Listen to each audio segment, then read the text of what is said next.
हे तुम्ही सगळ्यांना देता का? का परिवारामध्ये शांती नाही, पती मध्ये भांडण नाही, तलाक आहे, मुलं छोटे छोटे 10 वर्षाचे दारू पितात, ओके. मोबाईल पासून हा. छुटकारा पाहिजे मुलांना. मग त्याच्यासाठी चर्चमध्ये जायचं. चर्चला तुम्ही विश्वास करा, चर्चमध्ये जावा. पण आम्ही हिंदू आहेत ना, आम्ही कसं विश्वास करणार? पण तुम्ही असं पॅम्पलेट सगळ्यांना नका देऊ. ज्याचं बिलीव आहे ते जाणार. त्याला सांगायचं नाही सांगायचं काम नका करू ना. आम्ही हिंदू आहे तर आम्ही कशाला जाणार चर्चमध्ये? तुम्ही हे सगळ्यांना देताय, हे रॉंग आहे. मला टीव्हीचा आजार झाला होता. तुम्ही जा ना, मग तुम्ही जा, तुम्हाला काही प्रॉब्लेम नाही. मी तुमचा व्हिडिओ बनवते आता. तुम्ही जे हे करताय ना, मी त्याचा व्हिडिओ आता बनवलाय. हे तुम्ही जे करताय ना टोटली रॉंग आहे.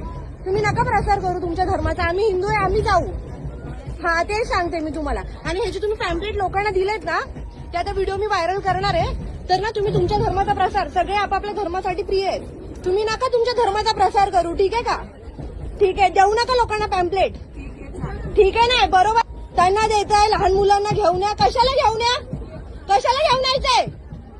आ, मूर्ख समजता का लोकांना? तुझा व्हिडिओ आता मी व्हायरल करते, थांब.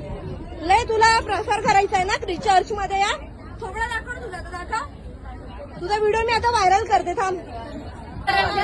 उतरवायला नाही, खरंला ट्रेन मध्ये उतरवायला चर्च करते. उतरव धर्माचा प्रसार करते. तिला उतरवायला नाही ठेवलं पाहिजे. घेतला